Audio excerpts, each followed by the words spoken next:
இந்த பதிவில் தொழில் பற்றி பார்க்க போகிறோம். இந்த மீன ராசி அப்படின்றது காலபுருஷத்தில் 12வது வீடாக இருக்குது. இது ஒரு நீர் ராசி, இது ஒரு உபய ராசி. பொதுவாக இவங்க இந்த மீன ராசி அப்படின்னாலே இந்த உபயராசியாக இருக்கிறதுனாலையும் நீர் ராசியாக இருக்கிறதுனாலையும் இவங்க தொட்டாச்சனிங்கி அப்படின்னு சொல்லலாம். இவங்க உணர்ச்சி வசப்படக்கூடியவங்களாக இருப்பாங்க. எதிரையுமே உணர்வுபூர்வமாக முடிவெடுக்கக்கூடியவங்களாக இருப்பாங்க. அப்படி இல்லாமல் அறிவுபூர்வமாக முடிவெடுத்தாங்கன்னா வாழ்க்கை மிக சிறப்பாக இருக்கும்.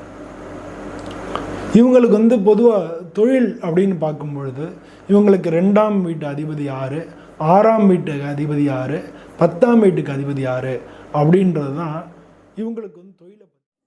நண்பர்களே, முழுமையான வீடியோவிற்கு கீழே உள்ள லிங்கை கிளிக் செய்து முழு வீடியோவை பார்த்து பலனடையுங்கள். நன்றி, வணக்கம்.